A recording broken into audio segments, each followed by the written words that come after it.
and welcome to another Assorted Crackers podcast. I'm Eric, and I'm here with Wilson and Lee, and today we have a special guest. Philip Smith is joining us. We're going to talk a little bit about his background as a successful businessman in the Memphis area.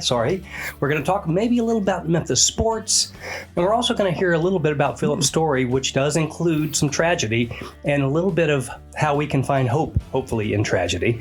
So, Philip, welcome. We're really excited to talk to you. Thanks, Eric. Appreciate everybody having me here. Well, we're glad you're here, Philip.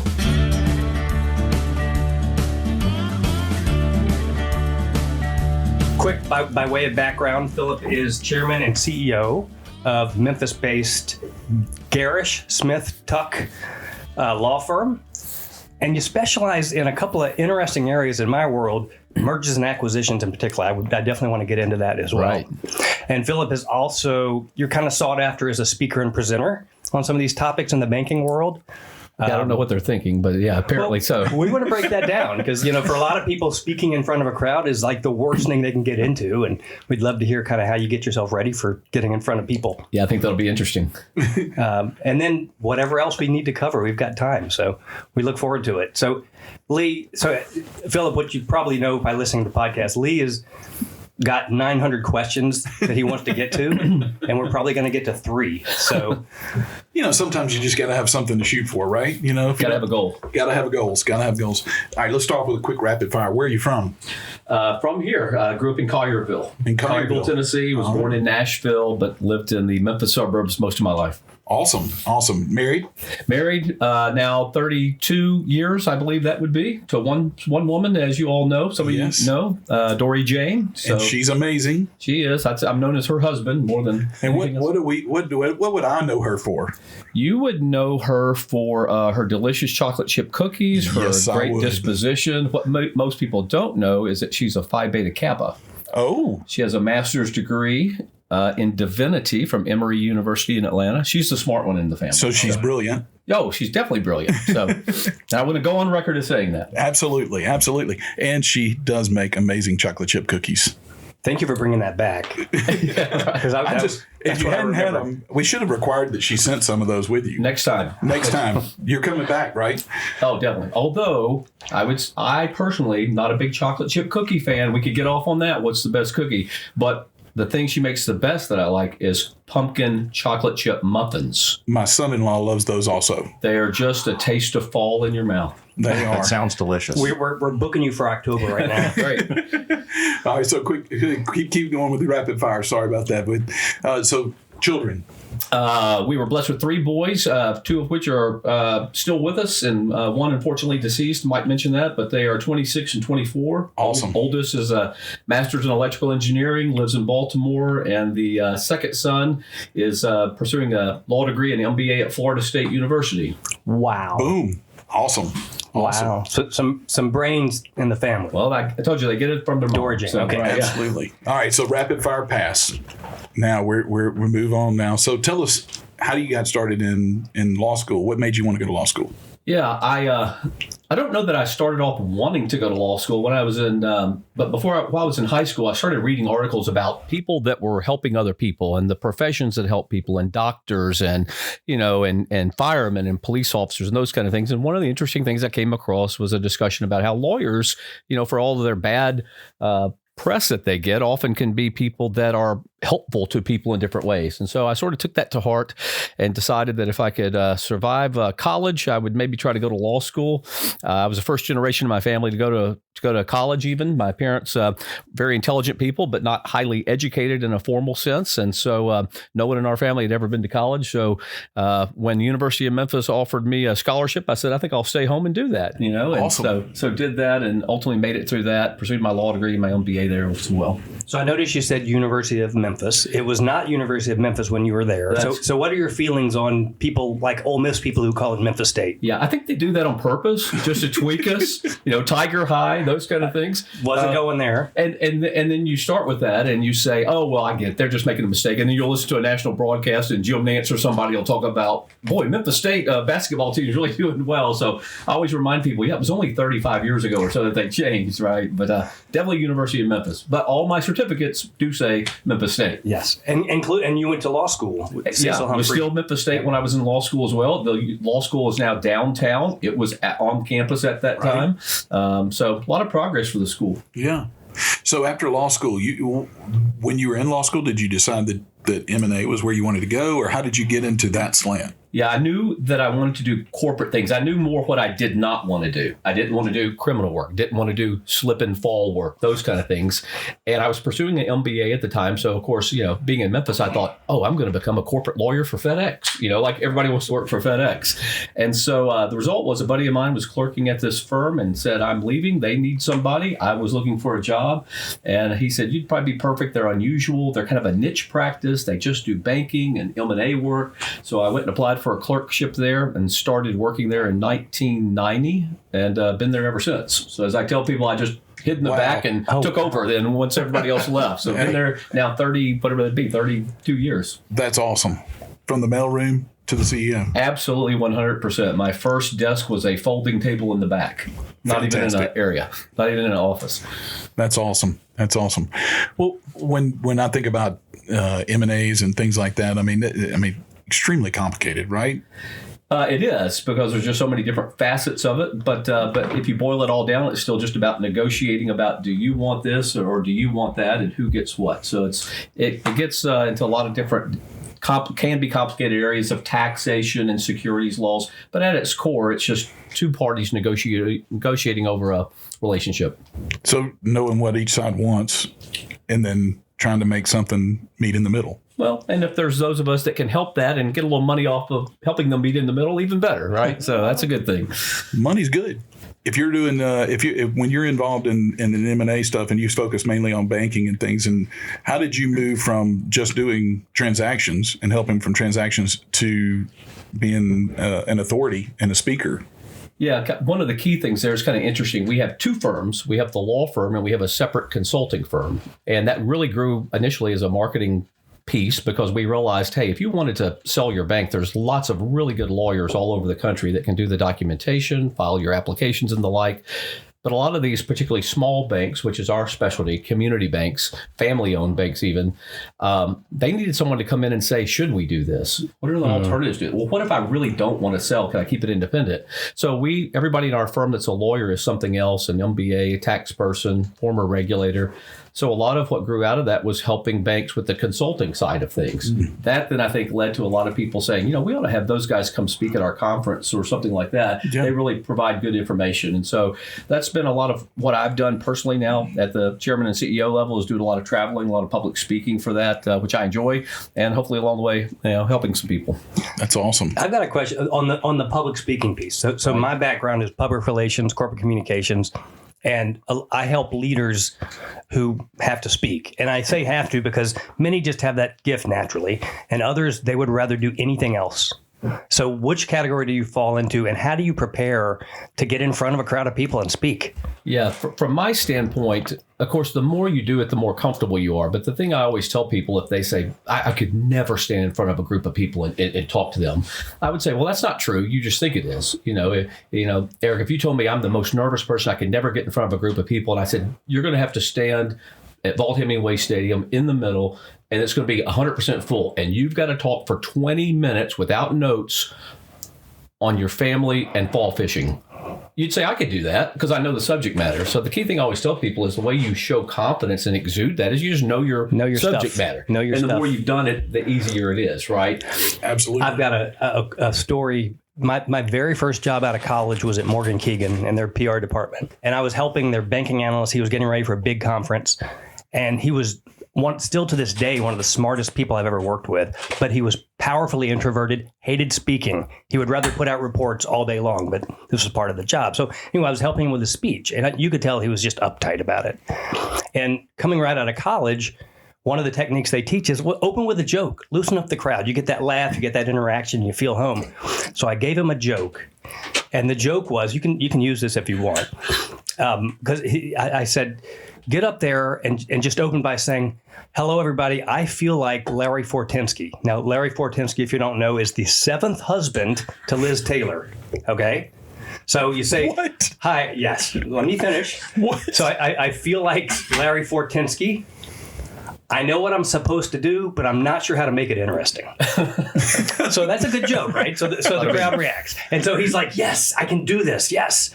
So he gets up there, and there were 75, 100 people in the auditorium. He's fired up. He gets up there and he stares out at the audience and he says, hello, I'm feeling like Larry Fortensky. You know, Liz Taylor's seventh husband. And then he gets into his content. He forgets the punchline. Punchline. So my lesson was, okay, the joke thing doesn't work for everybody. You got to be true to your personality. Yeah, I agree with that. And what's interesting, at least in my practice, I think the smaller the group is, the more nervous it is, because you really can connect with people. You know, if you're in front of a group of 5,000, you can kind of look at everyone and see no one. But I really think it's interesting. I watch intentionally a lot of people give presentations to learn what not to do. And you notice what people do in a nervous way that they don't realize. Like, for example, they're going to give a big PowerPoint presentation and they're kind of nervous. And so the first thing they do is they read every slide rather than talking about it. And then they will invariably always turn and point their clicker at the screen to advance the slides. And of course, the screen has nothing to do with it. You know, and then they feel nervous and they say something like, well, they told me this might not work. You know, and they try to blame it on the AV guys. So it's really just about, if you get to the point where you can be conversational rather than talking, if that makes sense. Sure. You're really just trying to engage people. And again, I try to throw a little humor into what I do. Bankers normally pretty easy to do that. Well, yeah, public speaking has never been one of my fortes, because I just remember, I don't know if y'all ever saw Broadcast News with Albert Brooks. One of the great ones. Well, I was Albert Brooks. You know, when he finally gets on TV and he's sweating so bad that they have to give him a new sport coat because the sweat is coming anyway. That's you? That is my nervous when I get in front of, you know. So I think we just came up with a new resolution for Wilson. We're going to get you into a public speaking opportunity and get you over this. Are you a sweater? No. I'm a sweater. You get hot on relatively cool days. Yes, very. Okay, just checking.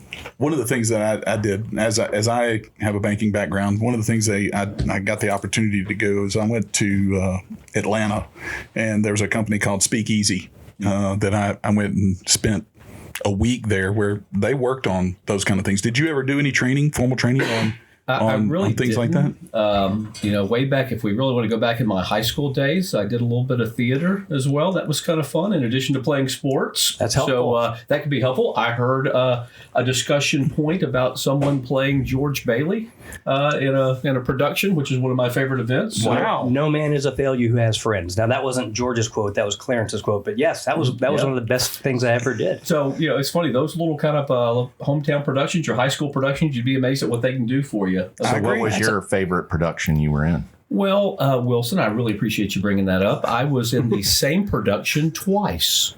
Very nice. Once when I was in fourth grade, and then again in high school, both at Collierville High School, both The Music Man. Oh. Meredith Wilson's The Music Man. Wait a minute. You had to sing? Of course. Okay, so I will say I am very limited. I cannot sing. I don't have that range, so I'm doubly impressed. Wilson may know my secret, which he and I may have been together somewhere partaking. I can't remember if this came out, but I'll admit I actually won my high school talent show. What was your talent? Whoa. Singing. I was singing. What did you sing? I'm trying to remember. That's the part I don't really want to go into, though. It's what I sang. It's a little embarrassing. Well, you brought it up, Philip. It was the 80s. Okay. I didn't want to be overly performing. I wanted to When Doves Cry? Something heartfelt. When Doves Cry. I might have wanted to have a little angle. There might have been a particular girl or two I wanted us to feel Journey? touched for. No, there was no. Don't Stop Believing. It was a little Lionel Richie. Oh my gosh. Penny Lover? Hello. Is it me you're looking for? That's awesome. I should have added the spoken word also. Yeah. But yeah, I did that, you know. You sang that in front of a crowd. I did sing that in front of a crowd. Wow. And you won. That's even better. I won, and the result of winning is then you got to go perform at the Mid-South Fair. Oh, You can't make this up. that's awesome. But then you get to the Mid-South Fair and you're like, there's a lot of people serious about this. You know, they're stretching backstage and practicing and la, la, la, la, la, la. And I'm just, you know, so I didn't win the Mid-South Fair, but But did you impress the girl? Well, I don't know. I hope so. I did. The crowd was pleased. They must have been. You're an entertainer. But I can expand on that, which is that as a result of that I was asked to participate at one of the big forums, the Hickory Ridge Mall. You guys remember back when that was a good place to go? Yeah, Yes. they had the carousel. They had the carousel there. So the merry-go-round. I actually have sang. This is all before The Voice. Yes, that's correct. This was you were inspired by Tiffany, or was it Debbie Gibson? Which They were one sang? both are good. Okay. Both. No, which one Mall sang at the singers? mall? I think that was Tiffany. Both of them were think we're singers in the alone now. mall, surely. Sorry, I knew we had a strong personality coming onto this podcast. I didn't know we had a celebrity. Well, Hickory Ridge Mall. So That's huge. they didn't carry me huge. I mean, it wasn't Mall of Memphis big, with the skating rink, ice skating rink, but it's just a little out east place. That's awesome. We in a future episode we need to talk about the mall scene in the '80s in Memphis because we had So some great interesting. ones. It wasn't Dory Jane you were trying to impress at that time, was it? No. I was a public school guy. She was a private school girl. I outkicked my coverage clearly. Yeah, I gotcha. Moving forward with the thought of, okay, so you've been intentional with a lot of things that you've done, right? Yeah. Wait. Hold on. Intentional. I'm sorry, I just had to pause. Yeah, This is Lee's favorite this word. Is I get Intentionality. intentional. Being intentional. One of the things we talk about all the It's time on the is back of his T-shirt, Mr. Intentional. That was a wrestler in the 80s, wasn't it? I hope you guys do a whole episode on professional wrestling. We should. Oh, man, we should. holy That's on cow. the list too. We're writing We it need down. to do an 80s draft or a wrestling favorite draft. wrestling That's draft. a A great wrestling one. draft. That would be great. I call the Violent Erics right now. This Sorry. is going to be great. Carry on. Stay tuned, Mr. guys. So Intentional. this is coming out. So being intentional, making memories. You got boys. You got an awesome wife. Tell us, as a dad and a husband, how have you been intentional over the years? Yeah. Like a lot of men, part of it is accidental. You're thrown into this and you're trying to do the best you can. You figure it out. You try to look at what your fathers did if you had a good father. And, and that's like one of the things I always remembered about my father was that it didn't matter what sport I was playing or at first, I don't know why it always sticks in my mind. One time I was a baseball and football guy in high school, and Collierville was playing Sand Flat, Mississippi, middle of nowhere out there. And we go out there and I'm pitching and we get ready to start. And I look up in the stands and my dad's sitting there. He had taken off work in the middle of the day and come out there. So it was just the presence of being there. And so a lot of that intentionality, I think, for dads was just being there for your kids. And you guys know that. You don't know you don't know anything about soccer and you volunteer to coach the soccer team or something. My guys were big lacrosse players. The very first thing I did was pull out the book, Basic Rules of Lacrosse. Had no idea, right? But then one of the things we also did is as family, we tried to take family trips together. Ever since the boys were real little, we took them skiing. And I can remember the days of, lugging 3 sets of skis on your back and trying to get there. It was the worst event ever until, they got up and we put them in ski school. And I'll admit that we would do all that and we'd put the boys in ski school. And my wife and I would look at each other and be like, you want to go back to the lodge for a bit, just rest, or do we want to go skiing now? All right. So just things like that, just presence and trying to be intentional about saying this is going to be a fun event. It's going to be a good family tradition. Yeah. So you're touching on this, and I can't imagine your job keeping you busy and traveling, and I'm sure you had long nights and weekends at times. Yep. Work-life balance, but also working in the family. How did you do that? Or do you feel like you did that? I mean, I can tell you I struggled with that for much of when my kids were in those formative years. Yeah, it's a great question. And I think particularly men, any man that travels at all for his work, there's always going to be, there's some event somewhere you've missed something, even if it was minor. And then lo and behold, you're like, oh, that's, and I've even had events where you check with your wife, is that a big event? No. And then you find out, oh, they didn't tell us our kid was getting an award or something like that, right? Yeah. And so, you do struggle with it. But the way that I dealt with that is I was blessed enough that at our firm, I could kind of control my own travel. And so I might be out on the West Coast in San Francisco or something and fly on a red-eye flight overnight to be back for an event, 8:30 in the morning, those kind of things. So, but I think everybody does that. It's just the sacrifices that you make. And at the time, it doesn't seem like a sacrifice. You're really wanting to be there as well, and you feel guilty that you're not. Yeah, so it's a tough issue. And I again, for the younger guys who are listening, who feel like they've got to prove themselves at work and establish their, whatever their brand is, absolutely work at that. But don't think you have to do that at the expense of your family. Yeah. You can still be successful, and the regrets you have later in life are not about the things you should have done differently at work. It's about things you could have done differently with your family. Yeah, I agree with that. In fact, one of the things as my boys got into high school, and so like started with my oldest son, who was a big football player and lacrosse player, but football is, you can structure it. It's Friday nights in the fall. Mm-hmm. And so I just started saying, I'm not going to miss any Friday night lights. Yeah. And so that resulted in me telling some people, hey, I apologize. I'd love to come out there and see you, but I can't do that. And at first I wouldn't tell people why, and they were offended or what. And I just said, I have kids in high school and I'd like to be there.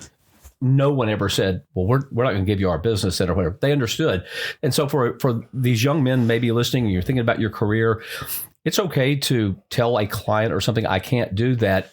And here's why. It's for my family. And if they have a problem with that, that probably is not the business you want to be doing anyhow. Right? Amen. Right. I agree. That's great advice. Great advice. And it's easy to fall into that trap of wanting to always be available for your customers and what's happening. And the longer that I have been involved with customers, the more I try to get to know them personally and understand what's going on in their family and their family dynamics. And I want them to know what I'm doing. And I want them to understand and care what happens to me. And so it's become a friendship in addition to a work relationship. And they completely understand. And if you say you got something going on with the family, they're 9 times out of 10, you go. Yeah, that's great. I agree with that. And then and sometimes that results in even closer relationships. Again, I've had clients in the South Dakota that say, hey, I enjoyed your work. Would you be interested by any chance coming out where we do a little pheasant hunt or something? I guess I could probably do that. I'll go in your stead. Yeah, I can do that, I guess. So yeah, it's all about, being true to yourself. Again, that doesn't mean you don't work hard hours or long hours, particularly for younger people. I've told my guys recently, part of the success is showing up and trying. And being willing to work the hours. And I was just telling one of my sons just this week that on a particular issue that this older generation, I guess we're part of that now. When you see a younger person that is really trying, they're showing initiative. Hey, is there anything else I can do? I've kind of finished this project. Do you have anything else for me? It's the exception rather than the rule. And those are the people that are going to get farther ahead, I think. Yeah. Bingo. No doubt.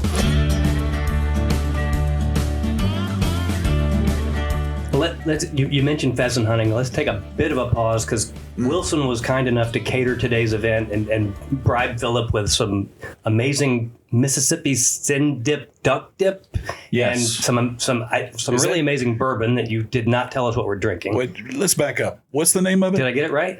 Of what? The dip? The dip. It's Mississippi sin dip with duck. But I put duck in it instead of ham. So you're not saying the people from Mississippi are full of sin, right? Well, I mean, I guess we are. It's a healthy sin. I guess we are. So if you hear the crackling if you hear the crackling of Fritos, you understand what's going on. Mm-hmm. So I will tell you what this is. So it's 8 ounces of cream cheese softened. Mm-hmm. It is, I probably put 12 ounces of sour cream. I put a tablespoon of Worcestershire. I put a teaspoon of Frank's hot sauce. Goodness. I grilled duck, marinated the duck in Hoover sauce, grilled the duck, cut the duck up into bite-sized pieces, mixed it all together, added some jalapeno garlic seasoning, and little green onion. Okay. So Lee, I think you probably understand why they call it sin dip now. So mixed it up. What part of that was sin? Baked it at 350 for the cream 40 this minutes. And the sour cream that and the. Oh man, I call that good. So hopefully y'all enjoyed that. It was very good. Good. Love it. Good stuff. Love it. Fantastic job. So what do y'all think of the bourbon? I like the bourbon. Okay. It's good. I mean, it's got a nice nose. Yep. It doesn't seem too high proof or it is not high proof. And I get some earthy tobacco. Mm-hmm.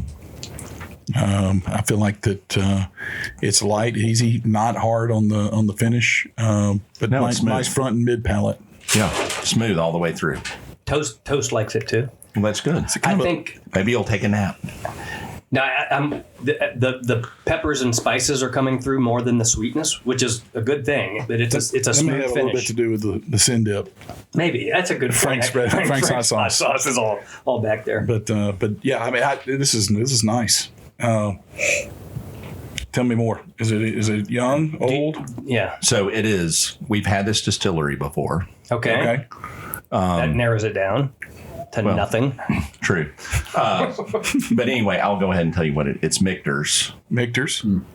Just their Kentucky straight bourbon. Okay. It's right at 91 proof. Okay. So it's not too, but it's a great mixer. It's a great sipper. It's just an all around good. This is the tasting regular bourbon, not the sour mash. Not the sour mash or the American whiskey. This is the Kentucky straight bourbon. Awesome. And that usually has a good, nice, easy price point too, right? It's right at $50. Okay. And Fantastic. Easy But to you can- find. and you can find could it- walk in any store Easy and there You it can is. find it every store, Good job. and it's pretty doggone tasty. I think it's one that if you're starting off on your bourbon journey, you want to make sure that you probably put that on your list because yeah, it's really good. it's an easy get into. Really, everything Michter's does is pretty tasty. Philip, what you think? I like it. It's good, smooth. I thought it might have been like an Angel's Envy at first. It had that sort of flair to it. Yeah. But which is one of my favorites. So Yeah, that's it goes good too. great with dip, by the way. Perfect. Turns out. He knows how to pair them. Yeah, I was thinking I was going Russell's if you had to guess, but kind of in the same. Well, you know that I mean, I've used that several times on the show, and I was trying to vary the palate a little bit. So, but this is always a good go-to. Absolutely. Always a good gift. Always, doesn't break the bank, but it's always good to have on your shelf because it is a good mixer and it is a good sipper. Well, thank you for bringing that in You are more than welcome. and for bribing Philip into joining us. Hopefully, this is enough to bring you back. I might have come without it, but Well, it certainly helps. So Well, Lee, what are you doing over there? Lee has left the table. See, here's the thing. We're going to try one bourbon is kind of how we plan this. And then my friend shows up with half his bar. What do you Sometimes you can't help yourself. I'm sorry. In case anybody wanted to taste something else, this is something I came across here recently. Wes Henderson, who was the guy that helped out with Angel's Envy, worked in a collaboration with Metallica. Yeah, because they have a bourbon just like everybody else. Of course. Wait a minute. This is what they do. They just play the Metallica music in the warehouse, and then it makes the vibration in the barrels interact a it little. ages All right, faster. that's similar to that oceans that they put. So 3 chords, 3 chords bourbon. Have you ever seen that? 3 chords in the truth. Well, 3 chords. It's Pat Benatar's husband's brand of bourbon. Did not know that. And he does the same thing. He sits there because he was her guitar player, and he sits there and plays guitar. Heartbreaker and Shadow of the Night. Okay, maybe not that one. Love is a Battlefield. Love is a battlefield. So he plays his guitar in front of the barrels because the vibration from the amplifier is supposed to make it, whatever. But That's Well, this is finished in Jefferson's Ocean, all that. That's salt what I'm water. saying. Yep. This is Yep. finished in a white port wine casks. So Okay. limited edition, good stuff. What do you think? Actually, that's pretty good. You say actually like you weren't expecting it to be. I mean, some of the celebrity bourbons are just, Yeah. you know what I'm saying? This is good. It kills it. You didn't think it was 140 proof, right? It's a little hot It's on not. the finish. It is a little Not on the hot, front, but on the finish. It gets better as it goes. Yeah. Wait, Because you're, it's not 140. I'm just kidding. I didn't. It's 116, I believe. We've thrown out a couple of But it future tastes episodes. more like you're 90.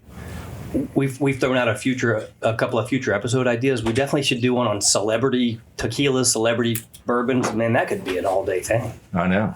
We could be in trouble at the end of that one. That's true. But I do like the wrestling idea. I think that would be huge. Oh my God. That's great. Okay.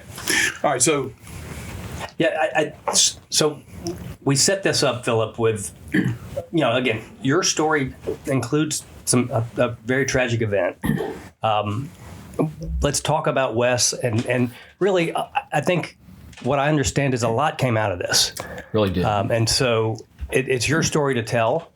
And so just talk about, obviously, whatever you want to share about the incident itself, but we're mostly interested in sort of how the community rallied around you and your family, and what you've seen in response and what you've learned. I mean, it's something that everybody fears, but few people have experienced. Yeah, no, I appreciate that and appreciate the opportunity. So I'll share just a little bit of that.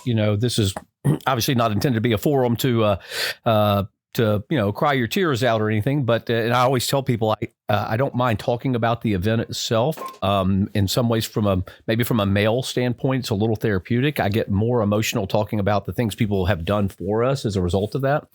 But the short story for the listeners is that on September the 1st of 2023, my 21-year-old son, just turned 21, student at TCU, Texas Christian University in Fort Worth, had just helped coach his first game for a private school there in Fort Worth, and they came back to Dallas, and his buddies had all gone out, so he went out and met up with his buddies and was hanging out at a place, and that evening a couple of girls were ready to leave, and we're going to go call an Uber, and he said, no, don't do that, let me call one of the guys in my fraternity for you. Safe rides and things, much smarter than what we did when we were all going through fraternities. Amen. So they have a guy with a smart ride, and so he ultimately couldn't hear the guy talking on the phone. It was too loud. So he said, I'll be right back. Stepped outside to make a call on his phone. And literally, as crazy as this sounds, unexpectedly, a guy, unprovoked, walked up and shot him and killed him. And so very, very unusual circumstances. It's still fresh. It was a year and a half ago or so now. The trial has not happened yet. That'll be this summer likely. And so, we were immediately thrust into something totally unexpected. And I even talked about this in one of my public speaking events about, trying to tie in, you think about how you deal with unexpected things in business or unexpected things in your family. The younger listeners, you're like, oh, we had an unexpected pregnancy, but that's a good thing, but we weren't expecting it. Or the dog passed away and that was unexpected. Or, boy, I lost my job and boy, it's going to be tough making these payments. So how do you deal with the unexpected? And of course, this is the ultimate unexpected thing. And, Wes was such an unusually awesome guy. Mm-hmm. He had gone to TCU to walk on to see if he could play football Division I, and lo and behold, made the team. Mm-hmm. Interesting, quasi-funny little story there.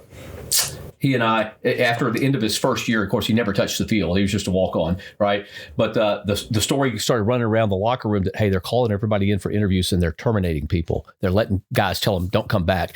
And so he went and had his interview, and the guy was like, hey, we'll see you back, in the fall. So great. He was on the team for the next year. We drove all the way down there in the summer for his workouts. And we got down there. We got in late that night, and we went to this little place, and I sat down and I said, hey, how do you think? And I looked up at him, and he had big tears in his eyes. He said, Dad, I don't think I want to play anymore.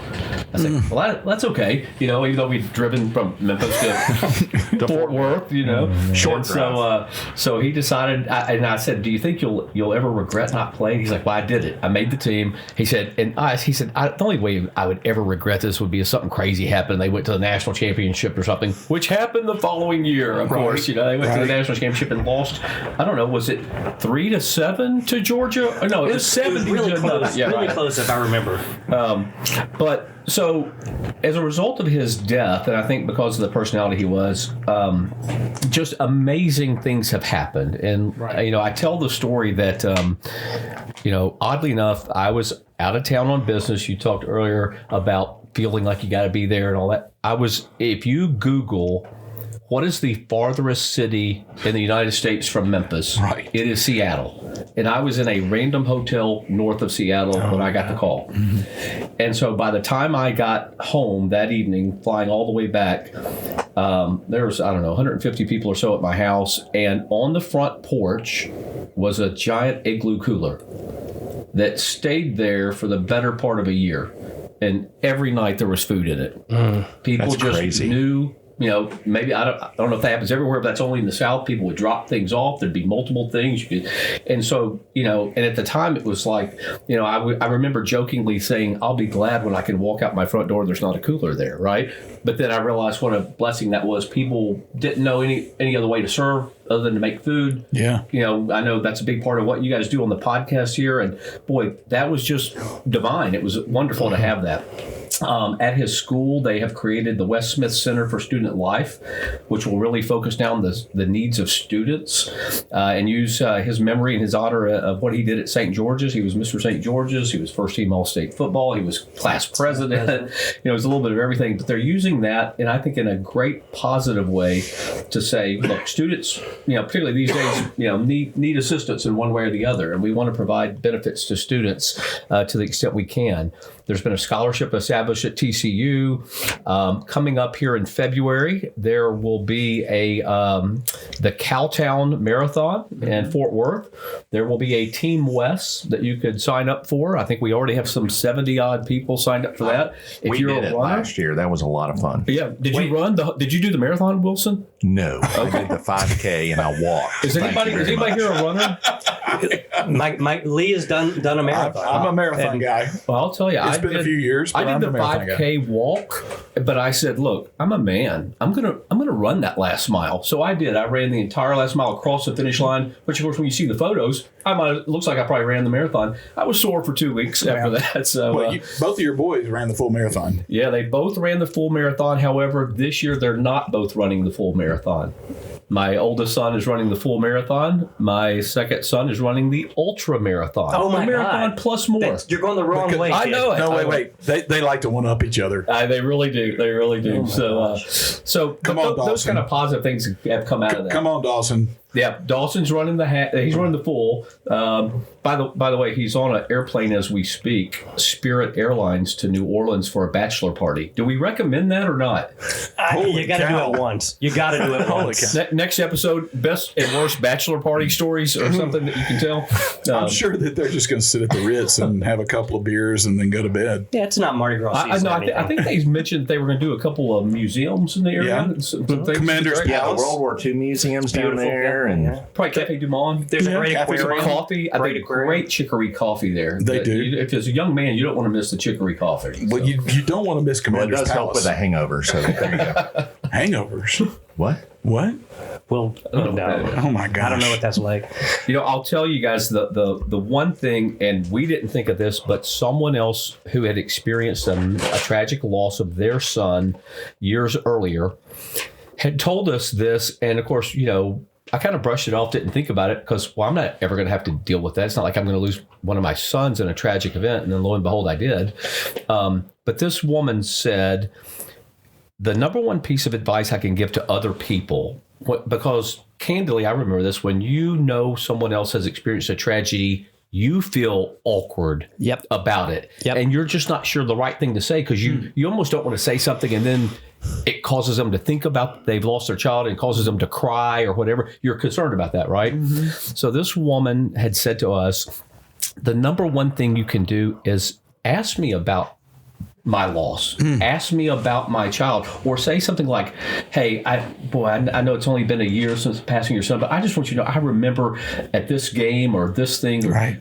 Engage them with their child, because she said if you're on the other side and you meet that person and they don't say anything, you walk away from that thinking, "Have they forgotten?" And you don't want that. And so it's really, we took that to heart and sort of told people it's okay to come up and say, "Man, I remember Wes. And, I remember at that game, boy, he caught that pass. And, boy, I just love the way he played," or whatever it is. So it's okay to engage a person. And I think that can apply in any circumstance.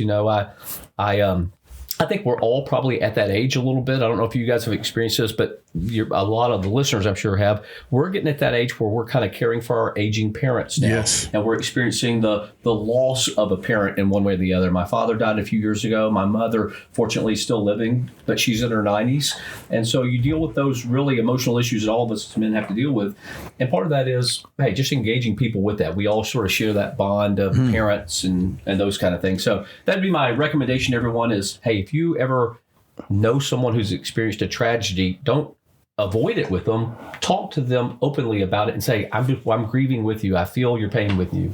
I love that. And it honestly, that defies instincts. I had a fraternity brother who lost a son, and you want to be there, you want to support, but at the same time, it's the awkwardness, exactly what you said. That's so powerful to hear you talk about that. Like, just bring it up and talk about it. I will share. So my daughter was a year ahead of Wes at St. George's, and they ran in different circles, but it's a small community. Right. And so I asked her, what does she know about him? Knowing all the athletics, the accomplishments as class president, et cetera, et cetera. You know what she remembered the most? She said he was really involved in young life. Correct. And so talk a little about, if you're comfortable, the kind of the faith side of the healing and how maybe that's helped you. Yeah, I'm totally happy doing that. As you see here, I'm still wearing a wristband with his name on it that says Win for Wes. We have multiple versions of this. Yeah. These were created by the middle school football team he was coaching. So it has his name and a cross on it. A lot of them have the verse that's his verse, Psalms 18:2. If you'd like to look that up, the Lord is my rock. And he was heavily involved in Young Life, which, as you all know, is sort of a high school campus ministry for students. And we have, I think, the benefit of children attending private school. I grew up going to public school. And of course, in the 80s at public school, we had a moment of silence. We held our baccalaureate at Central Church on Winchester. You could do those kind of things. You could have a moment of silence at the football games, all those kind of things. And so when I talk about this, I always say, faith, family, and friends is what gets you through those kind of things. And so certainly fundamental reliance on faith, not as a crutch necessarily, but to say without faith, there's no hope. I mean, what's the hope? And, those of us that are families of faith honestly believe that we'll see our loved ones again. We believe there's a better place than this. We believe that, there's no mourning for them. They've accomplished it. Their life is full and they're at a much better place. And so I think relying on those three things of your faith is important. Relying on your family and relying on your friends is important to keeping your head above water. It does. And that's what, particularly for men, I think we always want it to be right. You gotta, things are in order. They gotta be fixed. It's okay to say, it's just a bad day. Women are much better at that, to say, I had a terrible day today. I was cried all day, and for men, we're probably not going to do that, but to say, you know what, it was just an emotional day a little bit. I didn't break down in tears. It wasn't that I couldn't be at my job, but, it was just tough, and that's okay. And I think more men need to probably do that and share their faith openly to help them with that. I love that. We've covered a lot of ground today from the beginning of what you do as a lawyer. We've covered a lot of things from, how you were intentional with your children and your family and how that's really important. But some of the things you shared here in the last segment are really important. I think that we all need to, when God touches your heart and says, hey, you need to say something to somebody, you need to say something to somebody. So when you feel that nudge, pick up the phone. We talked about this on the winter doldrums. Pick up the phone and call somebody. You need to talk to them. You need to understand that conversation may not be for you. It may be for somebody else.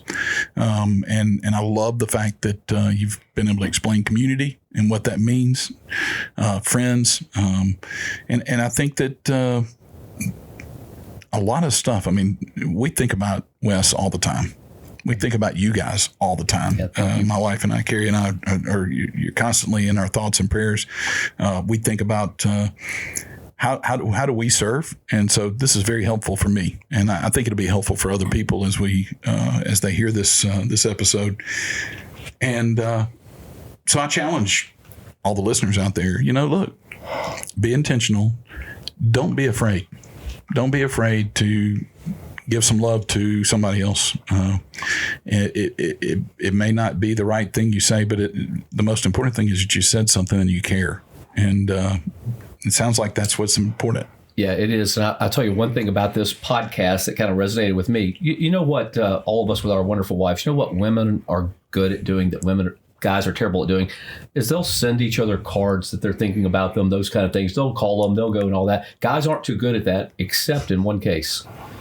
When guys normally sit around with a bourbon and they'll normally, clink a glass or whatever, that's guys saying, I love you, man. This we're together on this. And it's a good thing. So here's to that. Cheers, guys. Cheers. Appreciate you guys. Absolutely. Enjoy being on. So I will leave you one more thing I would ask then is, what do you want your boys that are here, when your boys, your grandchildren that are coming down the road, and all those other things. What do you want? What do you want? I mean, not yet. Do you know something? Yeah, I don't know anything. Dory Jane, everything is okay. but I mean, we had an episode where we interviewed Wilson's dad, and he had a chance to speak to his grandchildren. Yeah, I guess if you're sort of talking to future generations, I think is that there is beauty in simplicity. Is that for all the chaos of the world, we right now think we're in an evolving world. Boy, technology is coming at us. We can't imagine what's coming. Can you imagine if some guys back in the 50s were talking about this? They would be saying, boy, I don't know about this new TV thing. You've got to get outside or whatever, So what's it going to be next? We're in the midst of this technology revolution, but simplicity of getting outside.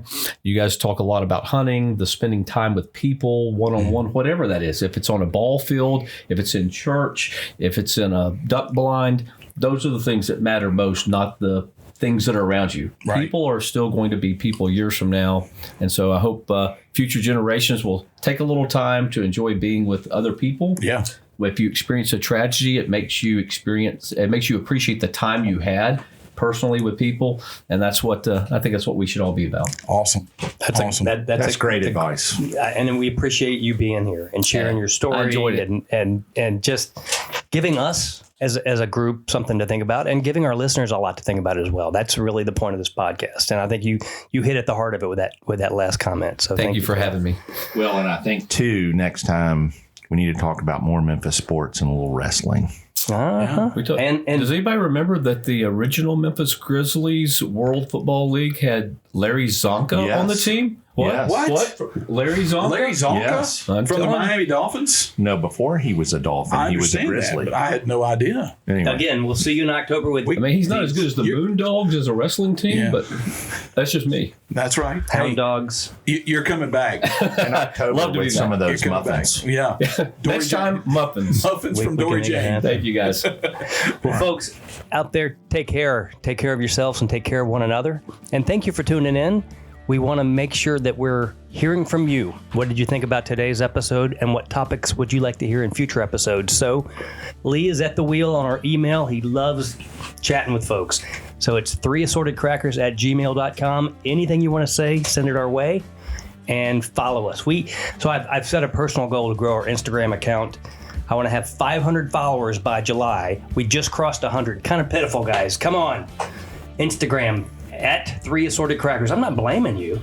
I'm not blaming anybody. I don't feel any blame, but I do better. Hey, we got to do better. Come on, get the word out. So, if you like this episode, if you like what we're doing here with 3 Assorted Crackers, please give us a 5-star rating out there on wherever you listen to your podcast, and like it, share it, tell some friends about it. Sounds good. And folks, before we wrap up, what we're going to say, let's not be afraid to try new flavors. And don't go stale. And don't go stale. Thanks, everybody. Thanks, Philip. Thank you. Thank you, Philip.